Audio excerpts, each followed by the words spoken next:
A caretaker in a remote village cracked their phone on the way home.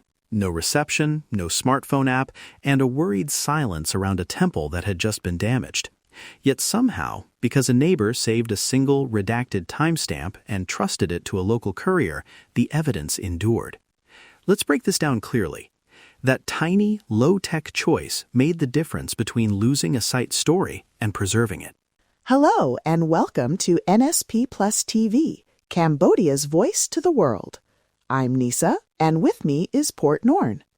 Today, we're focused on practical, safety-first ways communities can document threats to temples and heritage even when the internet disappears. This episode has a strict redaction and consent notice.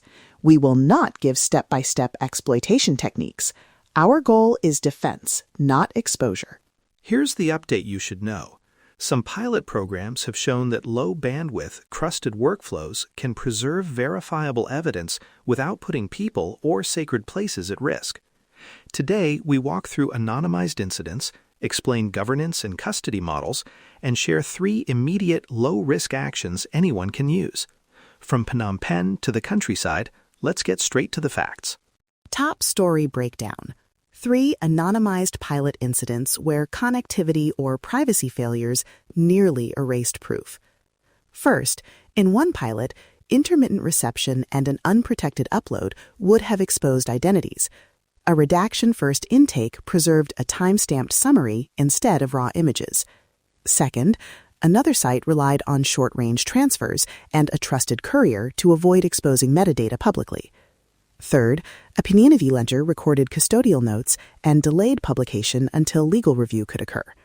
None of these are how-to recipes. They're governance examples, showing that policy and trusted partners matter more than complex tech. Why this matters to Cambodia? Many custodians operate offline. Rituals follow seasonal timing, and disclosure can harm a community if handled poorly. Cultural context isn't a side note, it's central. Respect for custodial authority and local consent preserves both safety and the dignity of sites. When we talk about heritage protection, we must remember the people who care for these places first. Let's walk through the anonymized case studies so listeners can hear real-world constraints without any dangerous detail.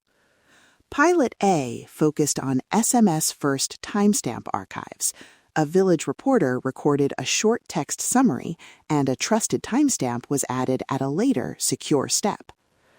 Pilot B relied on short-range file exchange and a physical courier chain to a vetted NGO. Pilot C used a community ledger that recorded custodial observations and deferred public release until partners confirmed safety and consent. Each pilot kept names and sensitive ritual details out of public records until legal gates said it was safe to proceed. A high-level forensic and safety primer. When you document, think about provenance and consent. Who collected the information, when, and why. But do not publish sensitive metadata or identifying details without review. Avoid sharing raw photos or exact coordinates in public channels. Our emphasis is on records that can be verified by trusted partners, not on distributing raw material that could endanger people or sacred objects. We spoke with 3 practitioners for this episode: a community technologist who runs a rural reporting pilot, a heritage NGO program manager, and a digital rights lawyer. We'll paraphrase their guidance so listeners get practical, safety-first thresholds without technical steps. First takeaway from the technologist: low-tech approaches work when paired with clear custody, who holds the information and who is allowed to act on it. Second, the NGO manager stressed partnerships. Local partners must be pre-vetted and ready to triage risk. Third, the lawyer insisted on consent scripts and legal gates before anything is escalated. On thresholds for intake, practitioners told us that a report moves forward when 3 conditions are met: clear custodial consent, a minimal, redacted record that documents the event without identifying bystanders, and a vetted referral path to an NGO or legal advisor who can assess risk. If any of those are missing, hold the submission and seek advice. That's governance over glamour. Simple, measurable gates protect people. Now, 3 immediate, low-risk actions anyone listening can take today. 1. Prepare a redaction checklist. Remove names, blur personal faces, and avoid publishing exact coordinates. 2. Identify one trusted partner in your area, a recognized NGO, monk council, or community leader who can act as a custody node. 3. Use delayed publication as a rule. Record observations, but wait for legal and cultural review before sharing publicly. These steps protect both people and places without requiring special tools. We want to be clear about what NSP Plus TV offers. Our secure intake is built to receive redacted tips so legal teams and vetted partner NGOs can triage safely. Do not send raw, sensitive files to public channels. Instead, use our intake so that editorial and legal review can confirm anonymity, consent, and safety before any follow-up. If you're unsure who to contact, the intake will route your submission to the right partner. That's the safety gate working in practice. A practical note on partnerships.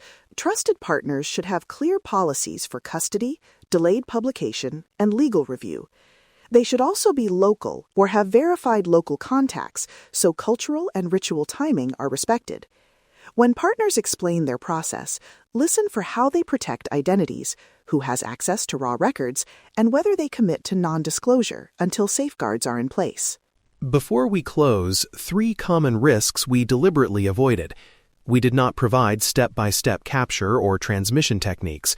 We avoided naming local disputes or individuals. And we refused to endorse unvetted self-publication.